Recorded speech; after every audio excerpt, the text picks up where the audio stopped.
Welcome to the show. I'm Jordan Harbinger. What if you were broke and you were about to go teach Bible study at a community college, and then you were suddenly catapulted to the top of the celebrity A-list with the money to match? Sounds like a cruel social experiment, right?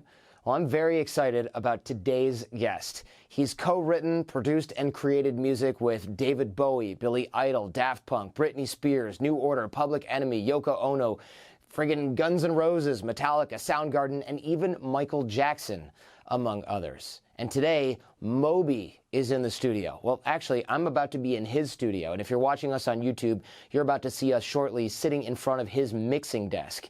Now, this is one of my favorite episodes of the show lately, so I really hope that you enjoy it. And I got this amazing guest by networking my little booty off, and I'm teaching you how to do the same for free in our course, all online, all free, 6-minute networking, and that's at jordanharbinger.com/course. All right, here's Moby. I read this whole thing. It's 400 pages long, or at least the version I got. I've actually never seen the hardcover version. Yeah. I was thinking, like, slow down, man. You're only 53. And this is the second memoir. Yeah. What's so like the first one? It's about 400 pages as well. Yeah. Do you write these? Do you mind if, I don't know if that's an off-color question. Do you write these yourself, or do you have somebody who's like, I'm going to do this? When I had the idea to write the first one, one of my first questions was, and this was like 5 years ago, I thought, okay, now I'm 53, but then I was like 47, 48, and I was like, I assumed that the people who wrote memoirs were like either very old, very accomplished, or disgraced, or trying to sort of carpe diem something. You know, like if you're Jessica Simpson at the height of your fame, you're trying to like rush out a memoir. Yeah. But I was like, I'm 48. I've had a weird life. Does it make sense to write a memoir? And I realized that memoir was called Porcelain, was this very discrete 10-year chunk. And it was almost more about like life in New York in the 80s and the 90s than about me. And so I wrote that. And my first thought before writing it was, okay, I know that a lot of public figures, when they write a memoir, they tell their story to someone, that person writes it down, and then the person, I can't believe I'm using air quotes twice in the interview, but the person writing the memoir, the public figure, just sort of helps the writer edit it. Yeah. And then my publisher at the time said, you know, you're descended from Herman Melville. Oh, yeah. He's like, you kind of have to write your own book. Like, you can't be descended. And I'm not comparing myself to Herman Melville. I'm not saying that I'm just saying, like, when you're descended from and named after the greatest American writer, you kind of have to write your own book. Yeah, because otherwise people go, oh, how far we have fallen, right? Yeah, and I know the bar is exceptionally low for public figures generally. Like, I remember being at some award show years ago, and Alicia Keys played piano. And she's quite a good pianist.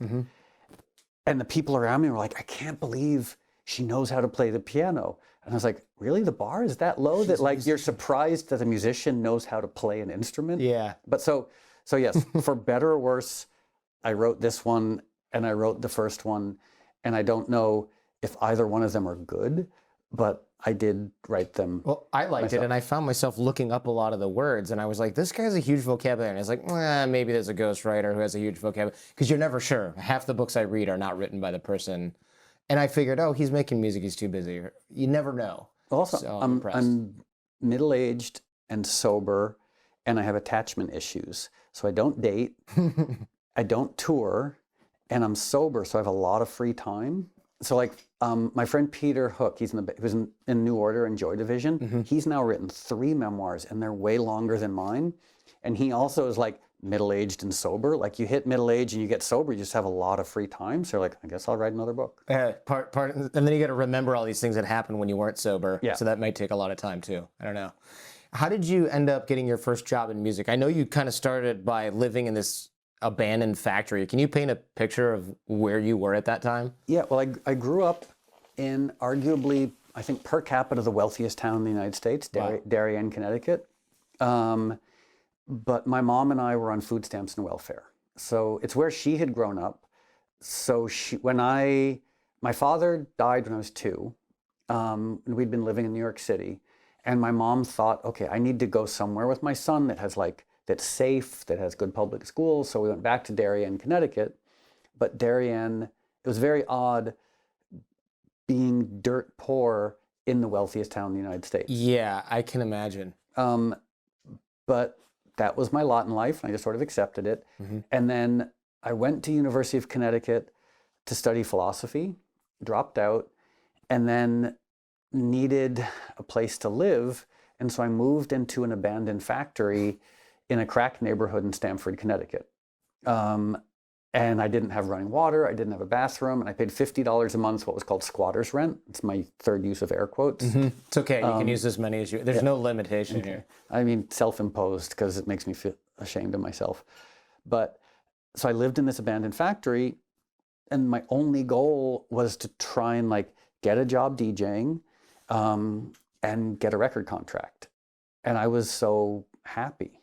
Like, and friends would come over and they'd be like, you live in a crack neighborhood, people are being murdered all around you. You don't have running water, you don't have a bathroom. Like, are you peeing in a bucket, making music and just peeing in a bucket? Bottle. I'd buy water at the local bodega, and when the water ran out, I'd pee in the bottle.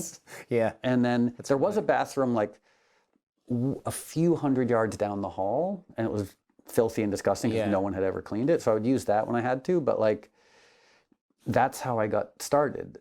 So I was playing in punk rock bands and trying to DJ, and I got a job DJing at a nightclub in Port Chester, New York. And I was playing Monday nights, and I got $25 for playing for 6 hours. So working out to about what, it's like $3.12, $3.15 an hour. And that was my first professional job in the world of music. Like, you must, do you ever do the hourly breakdown of what you might have made, like, at the top when you were doing 26-month-long tours, and then compare it to what you were making back then, hourly? It might be, I probably should say no, but I actually did. Okay. There were a couple times like where I found myself doing things that were really well paying. And I would sort of figure out like, okay, so what is like, suppose you're playing a show, let's say, like you go on tour, you play a show, you do something, it's $100,000 for a show, which is sort of good. There's shows that pay less, shows that pay more. And then you realize, okay, so I played for 90 minutes. So, and granted, there's all the travel and touring, but let's suppose you're just being paid for those 90 minutes. So technically, you're making, my math is not great, but around $75,000 an hour for that show. And I remember growing up, my grandfather worked in New York City, and this was in the 70s, and he was an executive, and he made $60,000 a year. Oh, wow. And I was like, this is really funny. Like, my grandfather, who was an executive in the 70s, I made more in an hour than he would make in a year. And that's, of course, I have expenses, but so that's my shameful, embarrassing answer to your question. Yes, I have done that. And if I was cool and savvy, I would not admit to having done that. But it does. That's fine. The absurdity of like my first job in the music business was getting $3.25 an hour, playing on Monday nights for like methadone addicts and drunks who just couldn't be in any way interested in what I was doing. And then the change from that to when things became more, I guess, financially lucrative. Yeah. I think it's funny that you did that, because I would do that, definitely. But then, I get why you might be like, I don't know if I want to broadcast that I sat there on the plane and thought about this or whatever. One thing I think that's cool that you do, I saw this Moby gratis or gratis Moby, I can't remember the exact URL. We'll link it in the show notes, but you license about 200 or so tracks for free to students, indie filmmakers, and things like that. And if the film takes off, the proceeds go to the Humane Society, which is pretty unusual. I haven't seen that from a lot of artists, but it doesn't sound like someone who is this sort of self-centered, narcissistic a-hole that was kind of the giant middle of this book. Well, I hope that I've maybe evolved or moved past the total like drug-addicted, narcissistic a-hole. And one of the goals in the book, and I don't know if this comes across or not, but is like, it's sort of supposed to be contextualizing the roots of that self-centeredness. You know, that's why like I juxtapose like childhood chapters with adult chapters, sort of saying like, here's the terrible adult behavior, and here are the experiences in childhood that don't necessarily justify it or excuse it, but contextualize it. Sure. But now, I mean, like, I got sober 10 years ago, and I realized that the years that I spent obsessively self-involved, like trying to be more famous, trying to get more money, trying to sleep with more people, like now I look back at that and I don't even recognize that person, but I also understand where it was coming from. It's like, those were ways of trying to like fix the things that I thought were like really broken and dysfunctional in me. And now, like Moby Gratis, for example, it just makes sense. Like, make music, put it out into the world, don't expect to make money from it. And if you can, try and be of service, try and help people. And I'm trying to do that. I'm trying to apply that ethos to everything that I do. Like, I own a restaurant in Silver Lake, and 100% of the profits go to animal rights organizations. 100% of the profits from this book will go to animal rights organizations. 100% of the profits from my last few records went to animal rights organizations. What I want to do ultimately is sort of say that my professional life, I only work for nonprofits. You know, so like basically live a fairly simple personal life, and have some investments that look after that, so that any money I make professionally will go to causes and organizations that I care about. That's the goal. But it's unprecedented, and everyone thinks it's really stupid. So if I mention that to my business manager or my lawyer, they're like, are you out of your mind? Like, you want to take the profits you make from music and give them all away? I was like, yeah, why not? I mean, it seems like you're doing okay. You know, until you have to worry about it. You can always change your mind if you're like, geez, I can't afford my mortgage. That's sort of the thought. Yeah. Like if the apocalypse happens and I need to like buy oatmeal and raisins to stay alive for a day, I'm like, okay, I rescind that. I'm going to keep some of the money for myself. But in the meantime, and I'm sure that, I mean, you've interviewed thousands of people. We live, and I'm stating the obvious, but we live in a culture where it's like just this rampant, corrosive selfishness, you know? But what's fascinating about that to me is that the criteria of evidence is never applied to it. What do you mean? Meaning, and I don't want to name names because I don't need any more celebrity feuds, but let's pick like some celebrity. Okay, let's pick the President of the United States. Okay. Who his ethos is one thing: how to have more fame and more blatant wealth. That's it. You know, maybe a little more power, and he's miserable, as are most of the people who try and do that. And what I'm saying is, like, it's understandable. Like when you're young, you're like, okay, I want fame and power and wealth, and then I'll be happy. But then you get the fame, power, wealth, and you're still miserable. So the question is, as the decades proceed, why do you keep pursuing it?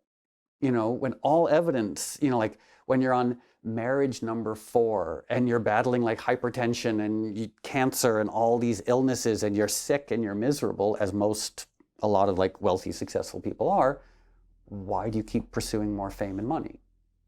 Yeah, you know, as opposed to just sort of like saying, oh, let me look at the evidence. Like, I'm not a stupid person. This, you know, over the top compulsive pursuit and fame and money is making me sick and miserable, and I'm doing no good for anyone. Why do I keep doing it?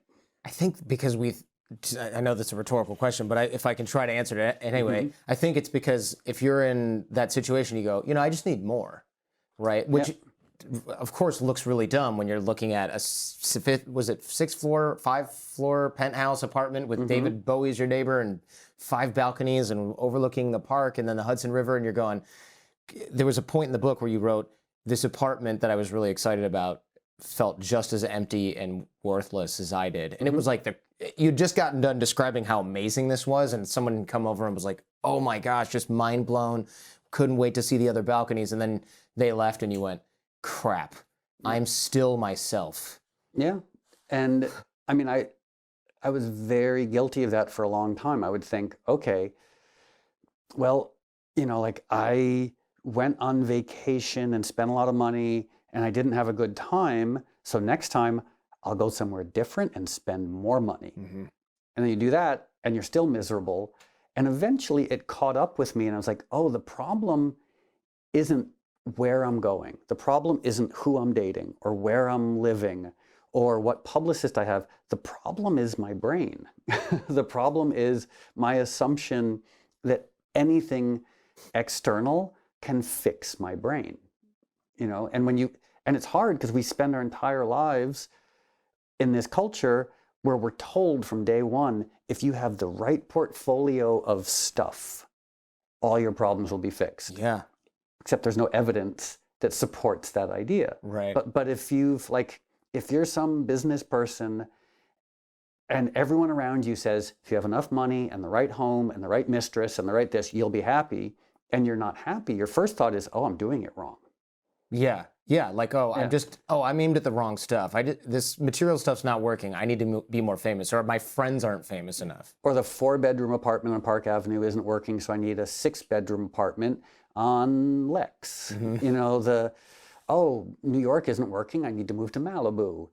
And then all of a sudden you're 60 years old and you're like, wow, I'm miserable and I'm selfish.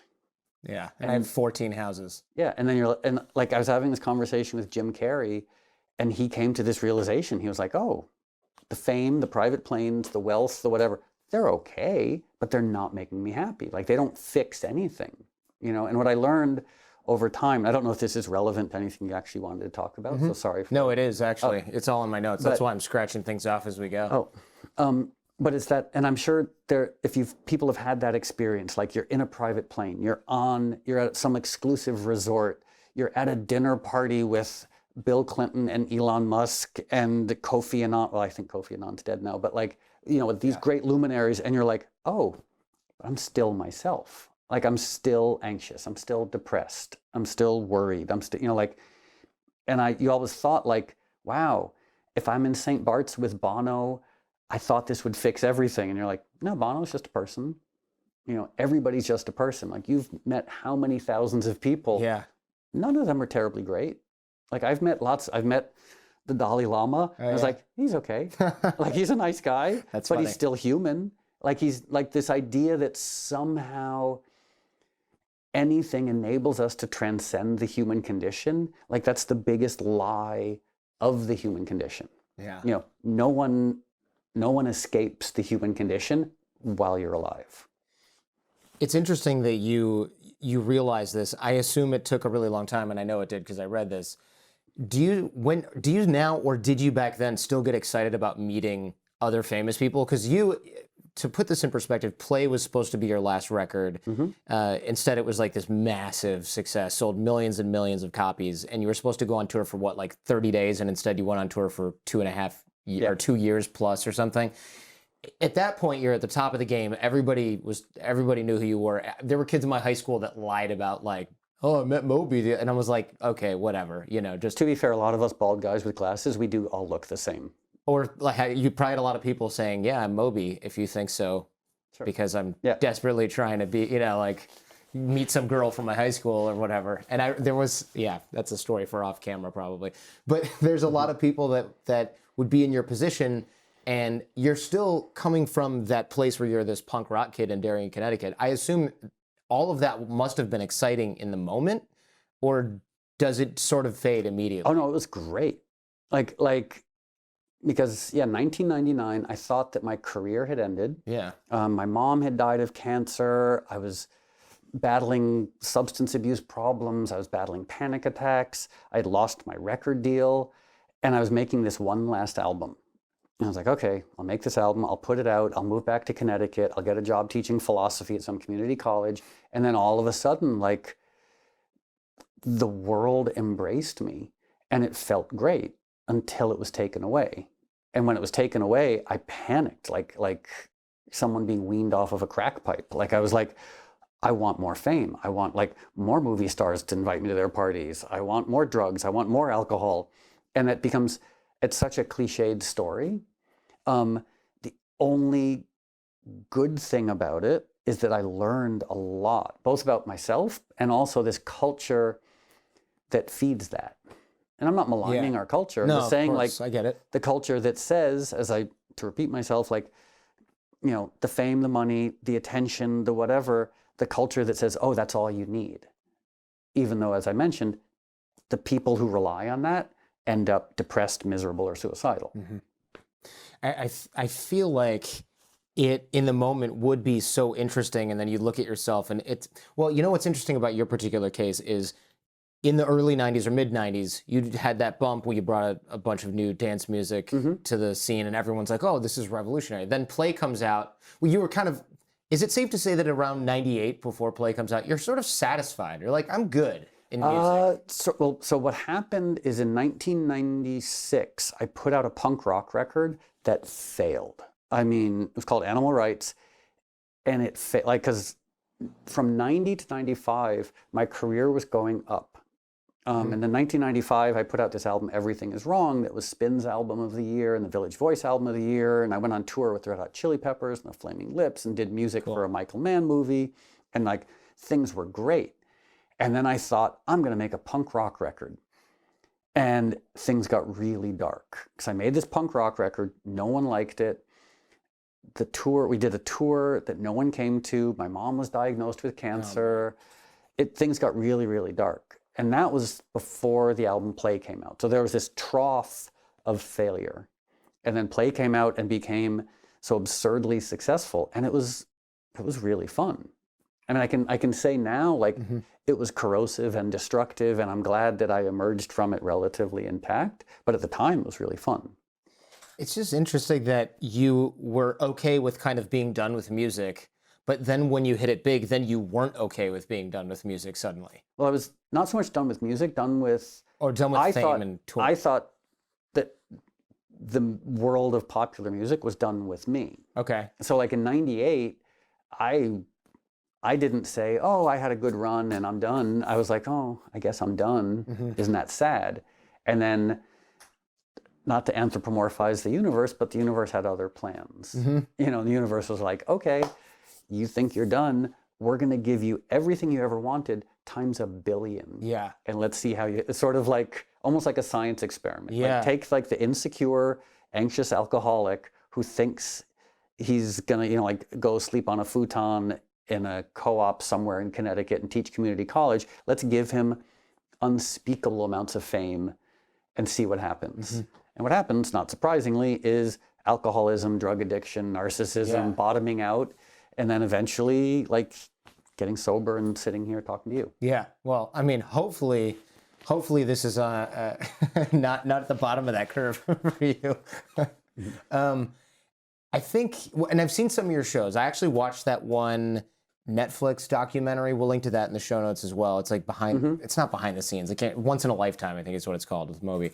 And I was actually, forgive me, surprised to see that you play a lot of different instruments. I know that's, back to your earlier point about how the bar is low, right? Alicia Keys plays the piano. It was cool though. You play the guitar, the bongos, there's a bunch of different things that you're on there.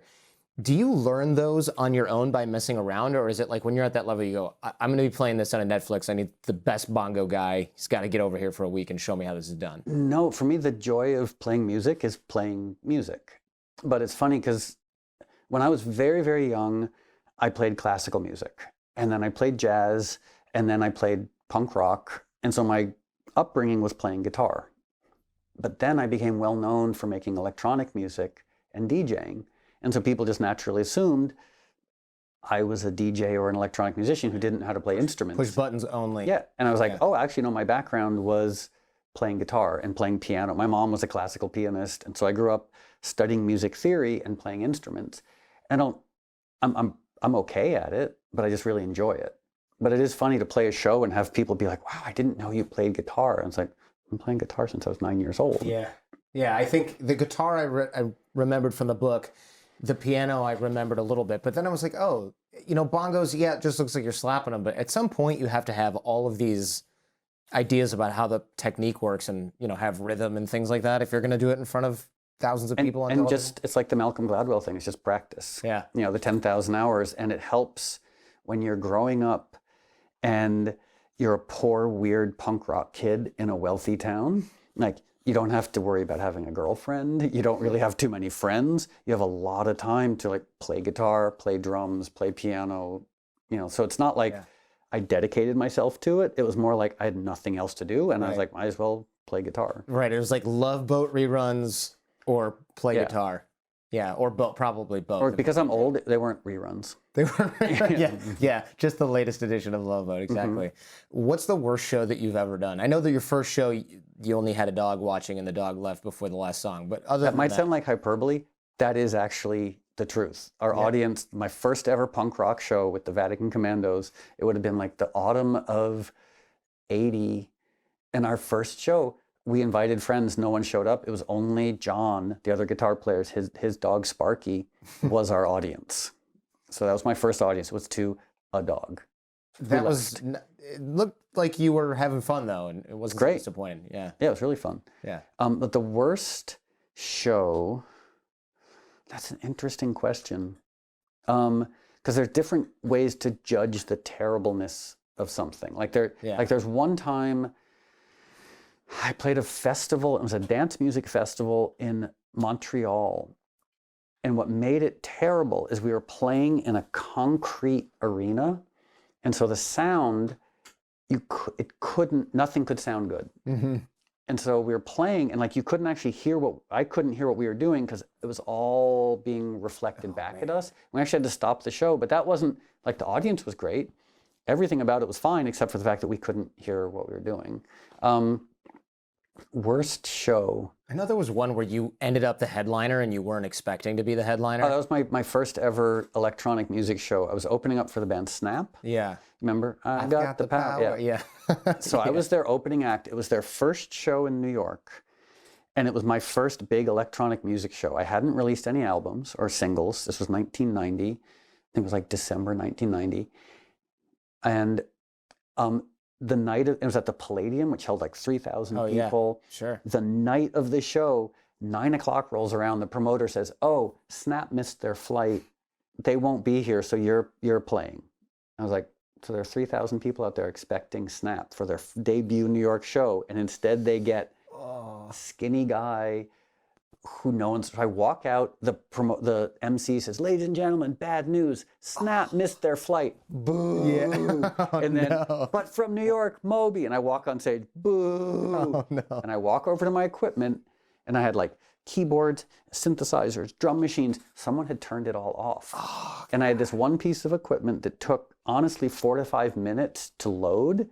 So I spent 4 minutes in front of a hostile audience, turning on equipment, feeding floppy disks into this one piece of equipment. And I'm convinced this is why I'm bald. Like, just the terror and the misery of that. The show ended up being okay. And there's one weird little codicil to that, is the sound check is still the weirdest sound check I've ever done. Because, sound checking in the Palladium, completely empty. I'd never done a real sound check before. I do my sound check and I hear a voice saying, "Moby." And I'm like, oh, there's someone here. And I walk out and it was my boss, Yuki. I was also DJing at this club, Mars. Yuki was my boss and Yuki was with a friend of his. And I walk out and say, "Hey, Yuki." And I look over and his friend is Miles Davis. Oh, wow. So technically my first ever electronic music show was to an audience of 2 people, Yuki and Miles Davis. Miles Davis wouldn't shake my hand or talk to me. Really? He was, also dressed in this beautiful suit, and he was, it's Miles Davis. Yikes. But I think it's funny that, so my first punk rock show was to an audience of 1 dog, and my first electronic music show was to Miles Davis. Wow, that's a lot of pressure. You're right. That may actually be why you're bald. Yeah. Yeah. Is it true that you used to teach Bible study? Because when I look at parts of this book, I'm like, okay, 400 drinks a month was kind of the height of it, according to your estimation. Let me think, math, yeah, about that. So it's like 15 drinks a night, but there were some times I was too hungover to drink or too sick to drink. So but on average, 10 to 15 drinks a night. Yeah. So, okay. So that ends up being, and 6 nights a week. We don't have to do the exact math. I just pulled Between 300 and 400. Yeah, that's a lot. I think more than average. Yeah. And there had to have been a point at which you thought about this and went, what the hell's going on? I used to be this like devout Christian. This doesn't fit with that. Or is it just such a slow, slippery slope that you never quite get there? It was, well, my devout Christianity, which was like the late 80s into the early 90s, when I taught Bible study and went on Christian retreats, And to this day, I still love a lot of the tenets of the teachings of Christ, you know, forgiveness, humility, mercy, compassion, non-judgmentalism. Like, these are all wonderful things to aspire towards. I don't know if in a 14 billion year old universe, saying that we as humans who are around for a few decades can say exactly who the architect of the universe is. Like, yeah. So I have a sort of, hopefully, what's like a humble agnosticism. But for me, even when I was in the depths or the heights of my Christianity, however you want to look at it, for me, it was never moral. It was more existential in a way. And what I mean by that is like growing up, I don't know your upbringing, but like a lot of people are brought up with this idea that like religion is about morality. Yeah. You know, like, don't do this, don't do this, don't do this. And for me, morality and ethics only enter the equation when your actions affect someone else or another thing. You know, so whatever you do to yourself, there might be some cosmic moral criteria that can be applied to it, but truly morality and ethics only are applicable rationally when your actions have consequences outside of you. But I understand what you mean with that. I think where you're thinking, screw this, I'm going out, this is debauchery, but it's really, I'm the one who's got to deal with this. I'm not hurting anyone, which may or may not really be the case with alcoholism, but I can see that rationalization and not saying, look, it's not in the Bible that I can't do this, or maybe it is, but look, I'm not stepping on other people or stealing their money to buy alcohol. I'm just doing it to myself, so it doesn't really matter. Yeah, I mean, because, for example, I've been a vegan for 31 years. And in around 1995, I'd been a hardcore Christian for 8 years. I'd been sober for about 8 years. I'd been a vegan for a while. And I stopped and almost like tried to have like a rational assessment of my choices, my worldview. And I thought, okay, well, I'm sober, but is my sober just sort of like arbitrary morality? Now my sobriety is based on the simple fact that I'm an old-timey alcoholic. Yeah. But back then it felt more like, it was just like, I was like just an uptight, judgmental Christian dick. And now I'm just an uptight, judgmental dick. And so I started drinking again. I started being very debauched and promiscuous, but I never stopped being a vegan because I realized like, oh, that's different. Like if I'm a debauched, awful, alcoholic narcissist, I'm mainly just hurting myself. If I was to go out and eat animals, I'm actually contributing to the suffering and death of animals. And I was like, I can't do that. So again, it's like that, like there's this sphere of me. And if my actions hurt me, that's okay. It's when they affect other people, that's when I think, personally, I have a problem with it. And what was really upsetting is when I got sober to realize how I thought I was just hurting myself, and sort of referencing what you mentioned, like turns out my alcoholism, narcissism, entitlement was really hurting a lot of other people. Sure. You know, friends, family members. And that was horrible to realize that, to be like, oh, I thought I was just destroying myself. I was actually like really causing a lot of pain and misery to other people. That's why in the 12 steps, the 9th step is making amends. Right, yeah. And that's a really intense process when you fully accept that you have harmed other people. It's intense and important, but it's very unpleasant. I would imagine you go through that slowly so you don't call 10 people a day and have them tell you how crappy you are and how you ruin their life. Yeah, most people are, when you go to someone and really admit the nature of your wrongs, like what you've done wrong, rarely do they get mad at you. Usually they get very emotional and say thank you. You know? Wow. At least, like every now and then someone's like, no, you were a dick, you're still a dick. I don't ever want to see you again. You're like, fair, fine, okay. Because it's not about them, it's about you at that point. Yeah, that's the other thing about, and I don't want to make this just like another middle-aged sober guy talking about 12 steps, but one of the beautiful things about making amends is you can never mention anything the other person did. So like, if you killed my dog, punched me in the face, stole my car, set my house on fire, but I kicked you in the shins, when I make amends, all I'm allowed to do is say, I'm sorry that I kicked you in the shins. I'm not allowed to, there's never but. Meaning What if like, they bring it up though? If Hey, they sorry, I lit your house on fire. if they bring it up, you're allowed to say like, okay, I forgive you if you want to. But Yeah, like, I'd be like, it's a really oh my God. interesting process because you, like, I had an ex-girlfriend and we were terrible to each other. Like Is that really, the back and forth, the one you left at the tea shop? like we were unfaithful to each other. We weren't at times not very nice to each other. When I made amends to her, I didn't mention anything else that she had done. I didn't say, oh, I'm sorry I cheated on you, but you cheated on me. It was just simply, I'm sorry I cheated on you.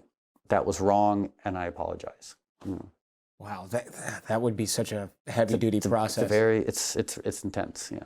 What sort of habits or quirks do you think you still have from growing up as poor as you did? I mean, you were like watering down your orange juice, watering down milk, which really sounds gross, by the way. But I guess, you got needs, you got to do what you got to do. Yeah. What sort of weird quirks do you have now? Like, are you secretly watering down your orange juice even though you're living in this amazing place right now, just because that's how it should taste? Well, it was the case that years of drinking watered down juice, milk, whatever, one of the consequences was that whenever I drank normal orange juice, it tasted very syrupy to me.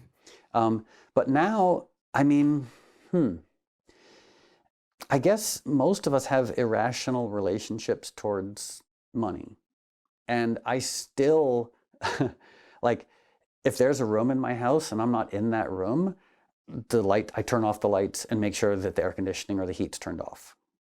Like, I'll go over to friends' houses right on. and they'll have like, their entire house will be lit up and they'll have like air conditioning going in rooms that they're not using. And I'm like, what is this like absurd indulgence? I'm like, if I'm not in a room, I turn the lights off. So at night, there's usually only one room of my house that has lights on. And if I go to another room, then you turn on the lights there. And or I used to have this house in upstate New York. And when I had parties, this was pre-sobriety, so I'd be very drunk, very high, but I would still walk around the house turning off lights in rooms if no one was in that room. Wow, that's serious. That's beyond habit. That's like almost like it's like old man, like you live through depression, compulsion. Yeah, sort like of thing. don't throw that away, Dad. It's just a wax paper from a cereal box. We could have used that. Yeah, yeah. Was there any point that you were cognizant of that in the moment where you went, "This is ridiculous"?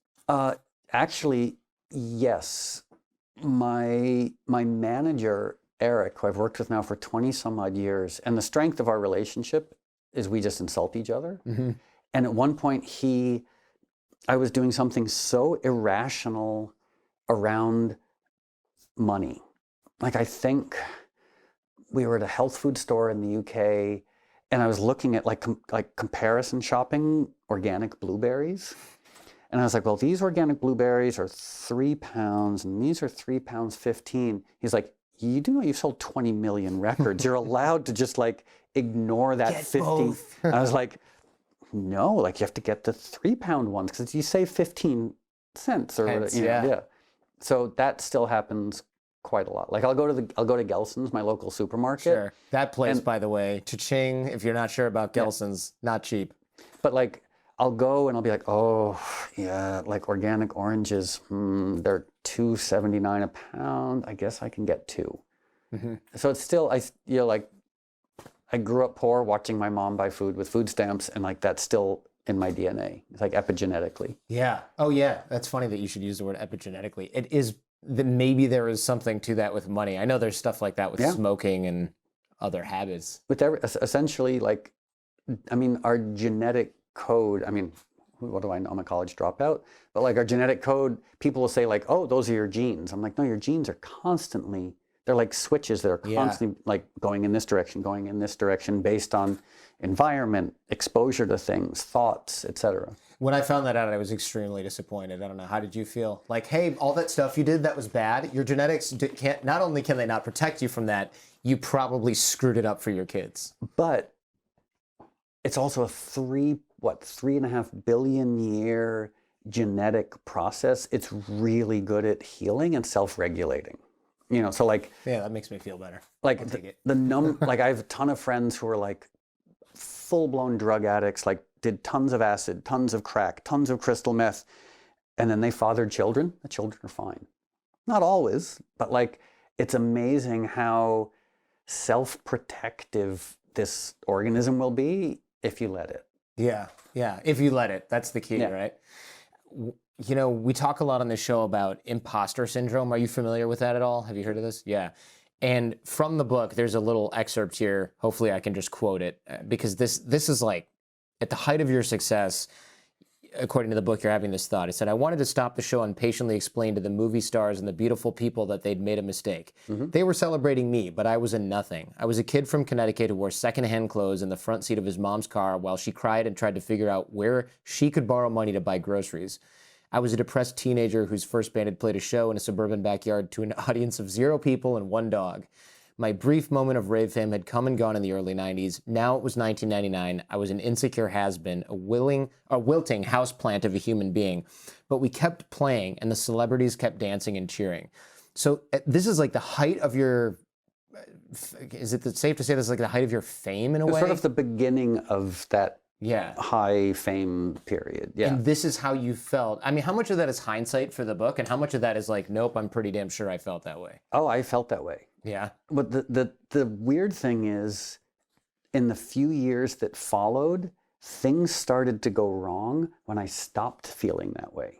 Oh, like there was a period around 2002 where I started to feel not confident, but sort of entitled. Entitled, yeah. You know, and that's when things really went wrong. So the sort of like the self-deprecating imposter syndrome, it might not have been empirically supported, but it was healthy.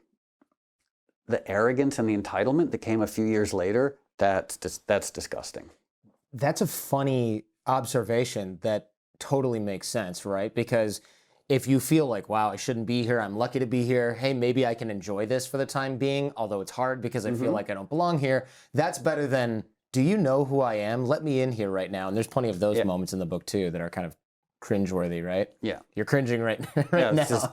Anybody, I mean, it's disgusting. Yeah, there's one particularly funny one in there where you wander into this back door of some club and they're like, you can't be in here. And you're like, don't you know who I am? And they're like, we don't care. We're counting credit card receipts. This is an office. It was so humiliating. It was this bar Lit on First Avenue or Second Avenue. It might still be there. And I was very drunk. And I saw people going into this room and I was like, Lit has a VIP room? Yeah. I was like, why didn't anyone tell me about this? And so I stumble in and it was dark and shadowy and I'm standing there drunk and stumbling and they're like, get out, you can't be in here. And I was like, you know who I am? And the moment those words left my mouth, I was like, oh my God, I just said it. Like I said those words that the only time anyone says those words is when you're entitled, arrogant, narcissistic douchebag whose best years are behind you. Yeah. And I was like, even in my drunken state, I was like, I can't believe I just said those words. And then, they said, this is an office. We're counting credit card receipts. Yeah, like there's nothing in here. You literally don't even want to be in here. Yeah. And here you are like trying to throw the weight around. And it's at that point, it seems like it would be great if that was like, well, I had a wake up call and then I straightened my life around. There's another 100 pages or so in the book after that. Well, yeah, that was 2002 or thereabouts. And I didn't get sober until 2008. So there was a good 6 years of descending from that. You know, like the bottoming out, like that was nothing compared to like the bottoming out that happened later in the book in my life. Like I assume you don't lose your memory when you get drunk because there's a lot of details in here where I'm like, I would not have remembered that at all, especially if I was drinking for the whole time. I'm sure I've forgotten lots of things. Yeah. But there's also the process of when you write about yourself, when you write a memoir, I think of it, if I'm going to sound like a real pretentious, like lit major, it's like this Proustian mnemonic cascade. And what I mean is like you remember one thing and that thing triggers a whole bunch of other memories. And also a lot of our past is very repetitive.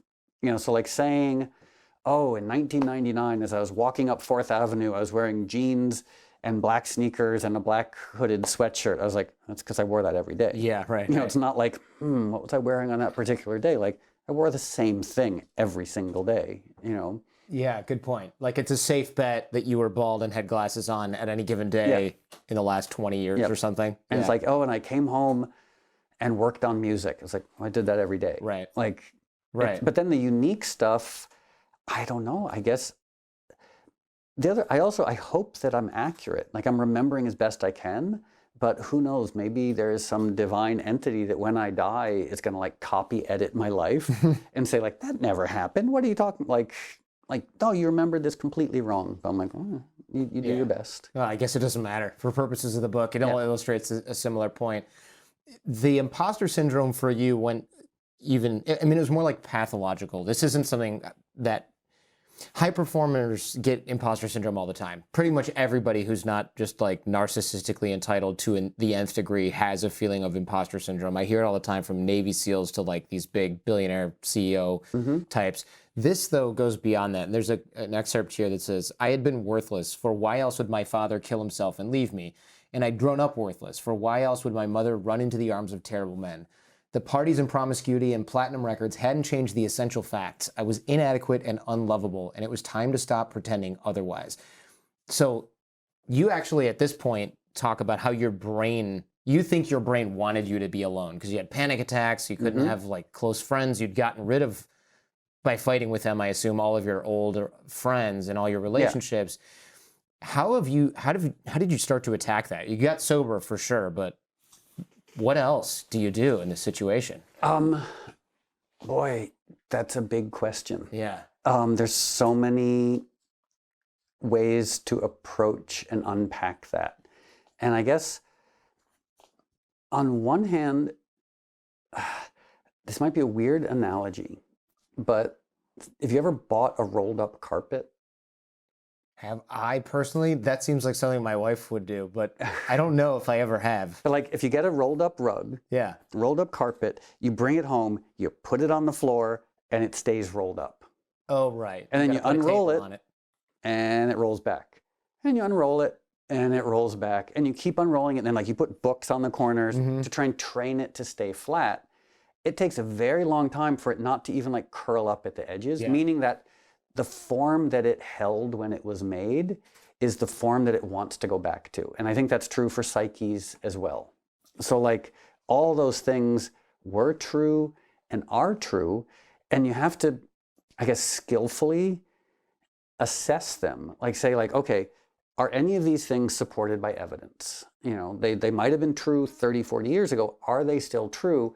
And if not, how can we try and move past them? Maybe I just referred to myself as a royal we. How can I move past them? And sometimes you can't. But also accepting, oh, that's okay. Like every now and then, that carpet that's been laying flat, still the edges curl up. And you're like, yeah, okay. Put some more books down. Hopefully you don't trip over it, and hopefully it doesn't cause too many problems by curling up at the edges.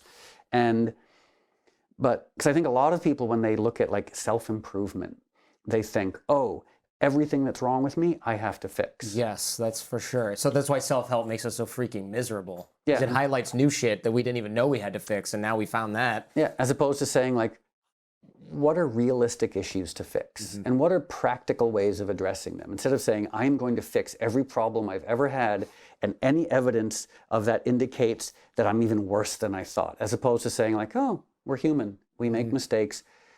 We are largely formed in our formative years. That's why they call them formative years. And then you get older and you're like, okay, so guess what? Yes, I will probably always have issues around intimacy. I'll probably always feel to some extent like a second-class citizen. I'll always have a degree of imposter syndrome. It's okay. I still function. I still go out into the world and I try and be of service. I try and be a good friend. And I love a lot of things about my life. And I'm like, it's a sense of acceptance of the things that are, I was going to say insidious, but almost more intrinsic in a way. Yeah. Okay. That's a good answer to this question, because of course the self-help answer is, well, I systematically did all these different things, and here's 3 weird tricks to get rid of all your self-loathing or whatever you want to call it. I love the analogy of the carpet. I'm going to definitely be using that in many areas, because that really makes sense, I think, for a lot of us when we think, well, I'm supposed to get over being shy because now I'm a speaker. And it's like, no, you being a speaker and going out on stages, those are the books and the tables you're putting on the carpet. But if it curls up because it's Friday night and you just want to stay home and watch Netflix, you don't have to be like outgoing now. You don't have to change your identity. And it's skill. And it's circumstantial and contextual, and you have to be very skillful and say like, oh, am I staying home to watch Netflix because it's a choice? Right. Or am I staying home to watch Netflix because it's an unhealthy compulsion? Like, am I avoiding something because I think it's terrible? Or am I avoiding it because I'm terrified and I'm playing to some like old fear that probably should be dealt with, you know? Right. And it's real. And hopefully in this process, not to sound like too much of a new age hippie, but hopefully in this process, you start to gain compassion for everyone, because everyone who's not a narcissistic sociopath deals with the exact same thing. Like, everybody's confused, everyone has self-doubt, and if you don't, something's wrong with you. Yeah, that's a relief to hear, I think, for a lot of people. Yeah. And it's different when I say it or when somebody else says it, but it's, if you still have it when you've sold 20, how many millions of copies of records have you sold? Do you even know? 20-ish. Yeah. When you've sold 20 plus million records and you still have that, it's okay that you have that, whatever you're doing now, right? Like, it's fine. It either will go away or it won't, but getting more is not going to be the thing that makes it go away. Yeah, and just look at all the people who got more and more and more. Yeah. Michael Jackson, Mm-hmm. you know, like, Donald Trump. Like, I'd rather be someone who's sort of like wrestles with the human condition, wrestles with feelings of inadequacy, as opposed to someone who pretends that that doesn't apply to them and goes out and tries to like keep conquering the universe and having more and more and more. And then you end up truly broken, like almost unrecognizable as a human. I know every interview with you degenerates into this, and I'm almost ashamed of myself for asking, but I feel like I have to. What the hell was the Eminem thing? Okay. That was so weird, and it still is. I have a feeling like when I'm assuming we're all still around and there's electricity in 100 years, like if I'm 153 years old, I'll be doing an interview and the person will be like, so whatever happened with you and Eminem? Yeah. Who's now the president of the United States. Yeah. Yeah, the Secretary General of the United Nations, right. Marshall Mathers. So basically what happened was, in the late 90s, if you remember, pop culture became weirdly misogynistic and homophobic. Yeah. And I'm neither a woman nor a gay man, but I was really taken aback by it and offended, especially alternative rock. Because alternative rock had been REM and Nirvana and The Cure. Yeah. And then all of a sudden, it was like bands singing like about like abusing and brutalizing women and beating up gay people. And I started doing interviews saying like, this is horrifying. Like how is it that pop culture is embracing homophobia and misogyny? Like, just to prove how wrong it is, just replace that with anti-Semitism and racism. Oh yeah, good point. You know, like so that person who's singing about brutalizing a woman, replace woman with Jew. Yeah. Would they still get played on the radio? Oof, no. That person is talking about beating up, gay people. Replace that with blacks. Would they still get played on the radio? It's like, and so I was sort of trying to make this point of like, how is, like, bigotry is always wrong. Discrimination is always wrong. It doesn't matter who you're discriminating against or how much money you're making for your record company.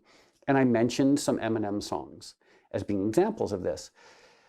The context is, I thought Eminem was kind of like smart and interesting and talented, and I thought he was playing a role of a sort. But the thing is, his 12-year-old fans didn't know that. So when his 12-year-old fans heard him espousing violence towards women, they just assumed he was a misogynist. Mm-hmm. When his 12-year-old fans heard him espousing violence towards gay people, they assumed he was homophobic. And so I did sort of single him out a little bit, but with the understanding that I actually respected him and thought he was very smart and really an odd, interesting public figure. He did not take this too well. Yeah. And it really came to a head.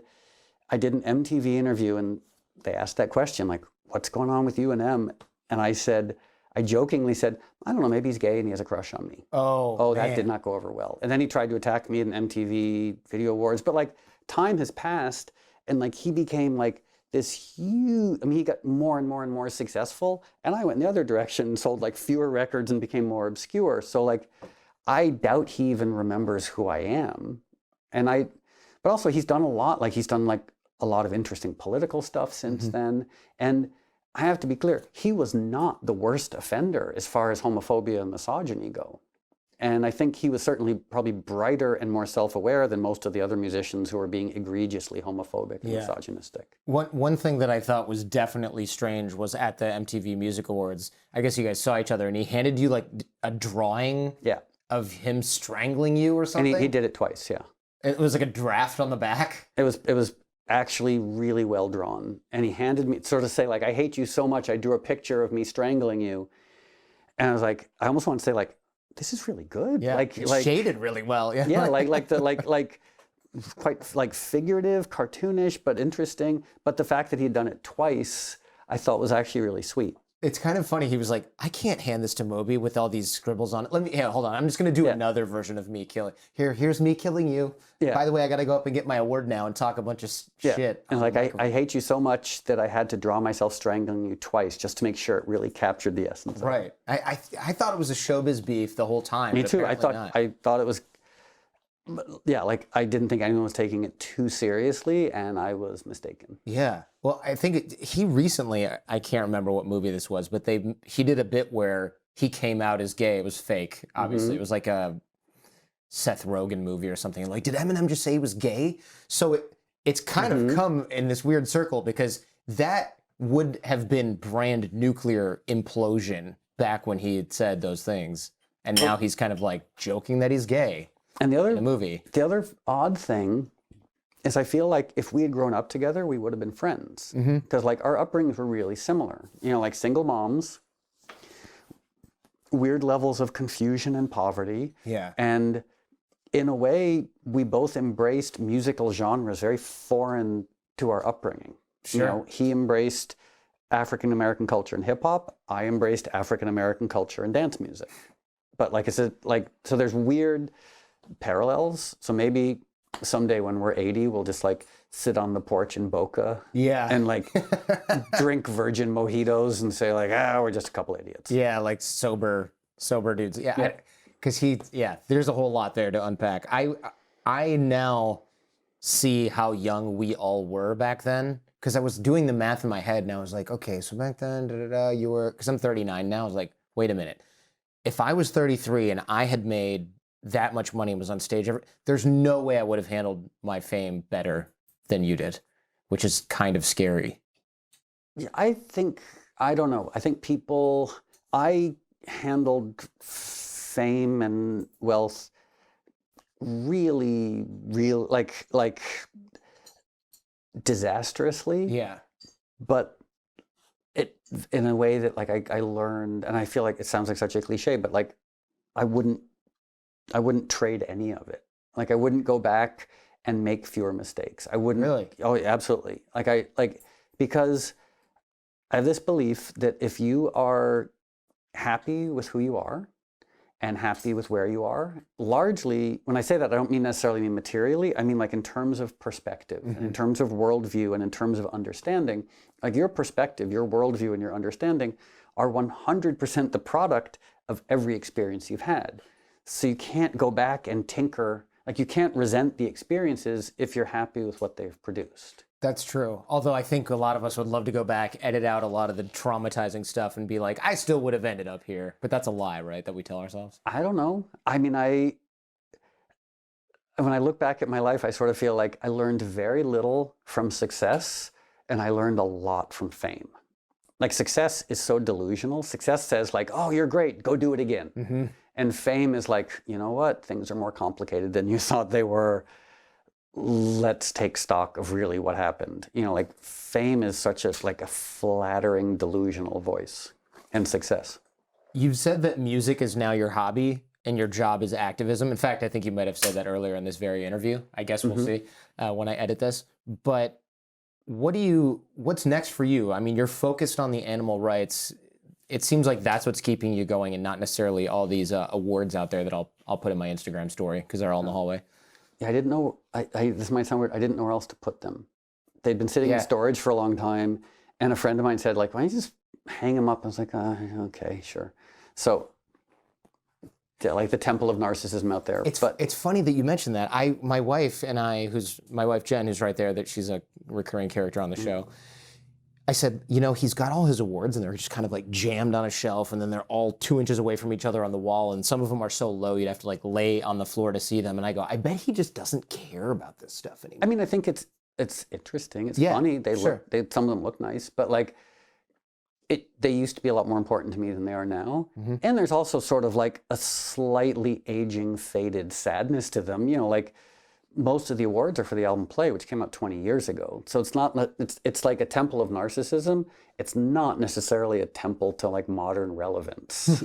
But to the question of like, so what now is it's a hard question to answer without sounding even potentially like more of a Southern California New Age self-involved cliche. But like the only 2 things that matter to me really, I think, are understanding and service. And what I mean is understanding, I don't know how to describe the universe. I don't know if it's God. I don't know if it's cosmic energy. I don't know what it is, but it's really interesting.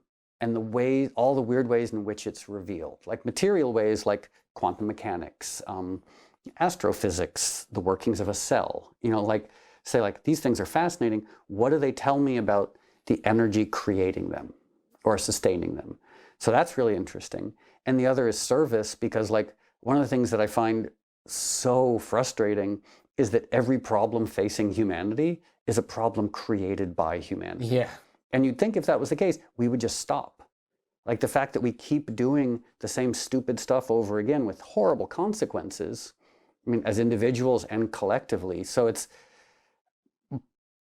I live to sort of like try and understand whatever that energy is that can make a cell work, that can make light, a particle and a wave. Like that's fascinating, but also trying to like do what I can to sort of like be of service and help while I'm here, because it would just be nice to live in a world where like we weren't destroying the only home that we have. And I just want to say thank you very much my for pleasure. having us over to your house. This is awesome. I've been a fan for a really long time. You know, I read the whole book recently and it was good. And it's been a pleasure getting to know you through the book and here today. Well, thanks. Yeah. And 2 of the good things about the book, it's got a nice little blurb from Stephen Colbert. I saw that. That's cool. Most importantly, it's got pictures. Oh, I read the PDF. In color. Wow. Yeah, I used to skip so you don't even have to read the words. That's right. Just like read the blurb from Stephen Colbert, look at the pictures, put it on your coffee table. Yeah. Maybe someone will be like, oh, you read books.